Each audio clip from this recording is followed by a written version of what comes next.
Welcome to Vamshika exclusives. ఈరోజు మనం చేయబోతున్నాం క్యాప్సికమ్ కర్రీ.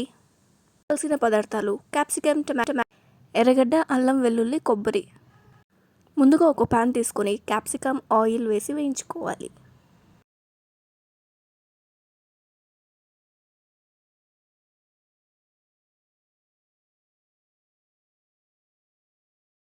ఒక పాన్ తీసుకొని ఆవాలు చిటపటలాడాక ఆనియన్స్ ఇంకా కర్రీ లీవ్స్ వేసుకోవాలి. ఆనియన్స్ బ్రౌనిష్ కలర్లో తిరిగాక చిటికెడు పసుపు, ఉప్పు వేసుకోవాలి.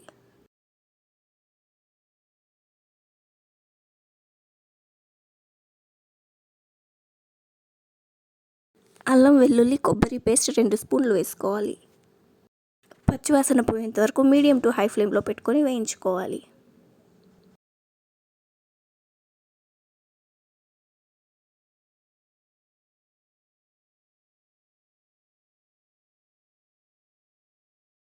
టమాటాలు వేసి అది మెత్తగా అయ్యేంత వరకు ఉడికించుకోవాలి.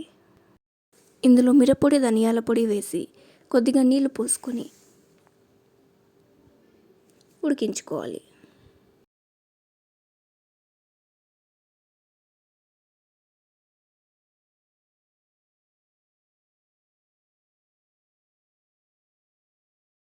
క్యాప్సికమ్, కొత్తిమీర వేసి ఉడికించుకొని లాస్ట్గా ఫైనల్ టచ్ స్టవ్ కట్టేసే ముందు పల్లీల పొడి వేసుకొని దించుకుంటే రుచికరమైన క్యాప్సికమ్ కర్రీ రెడీ. ఈ ఛానల్ని మీరు ఫస్ట్ టైం చూస్తున్నట్లయితే లైక్, షేర్ అండ్ సబ్స్క్రైబ్. ఈ డిష్ని ఒకసారి ట్రై చేసి చూసి ఎలా ఉందో కమెంట్ చేయండి. మళ్ళీ ఇంకో టేస్టీ రెసిపీతో కలుసుకుందాం. Until then bye.